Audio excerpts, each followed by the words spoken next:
ማለት ነው መከታው ያልፈለጋችሁ መከታው እንደውም ምናልባት አውቋችሁ ነው እኔ እንደውም እስክንድር ነጋ ከመከታው ጋር ባይኖር እንደውም ተገልብጫውን የመከታው ደጋፊ ነበር የምሆነው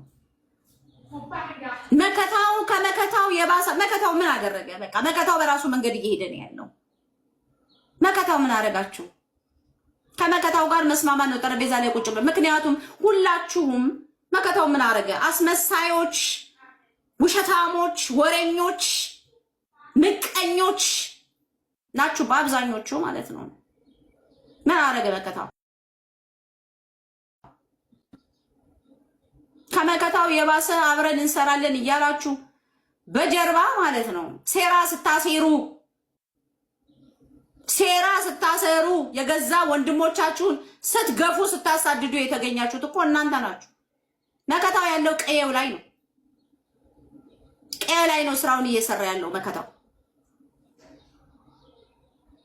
መከታው ላይ ለመሄድ ካሰባችሁ ማለት ነው ለምን ትሄዳላችሁ መከታው ላይ ለምን ጎጃም ሰራዊት አሰማርቶ መከታ ላይ ሸዋ ላይ ይሄዳል ለምን ለማተብሎ ነው የሚሄደው ትንጫጩ የምትሉት ማለት እኮ ነው ይሄ እኮ የቲክቶክ መንጋ መሬት ላይ ያለውን እውነትና የሚሰራውን ሀቅ እኮ በጣም ስለማያውቅ እኮ ነው ምድረ ደከከራ ሞቶ ሲቧርቅ የሚውለው ማለት ነው ኢቭን እንዲህ አይነት ወታደራዊ ስራ የሚሰራ ከሆነ ይሄንን የሚሰራው እንግዲህ የሚመራው ጀነራል ተፈራ ማሞ ነው ማን ነው የጦር መሪ ተደርጎ የተሾመው ማን ነው ሀብቴ ነው ባዬ ነው ማን ነበር የተሾመው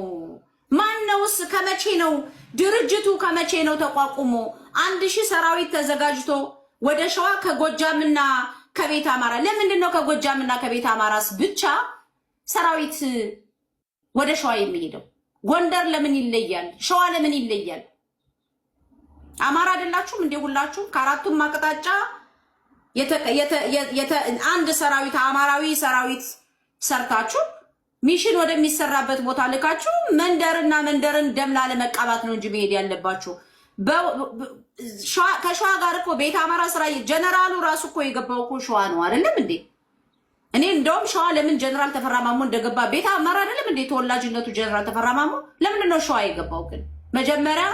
ቤት አማራ ላይ አደራጅቶ ቤት አማራን ነፃ አውጥቶ ነው አካባቢው እንዳንድ ጀነራል መሄድ ያለበት ለምንድን ነው የታሰበው በዛ ላይ ሰፊ ቁጥር ከጎጃም ወጣት የጎጃም ፋኖ ሂዶ የፈለጋችሁት ቦታ እንዲሞት ስለምን ተፈለገ ሻለቃ ዝናቡ ያንን ያልተቀበለው አስረስ ያንን ያልተቀበለው በቃ ወንድሞቼ ሙቼ ነው የምወዳችሁ የበላይ ልጆች ጀግኖች ናችሁ እናንተ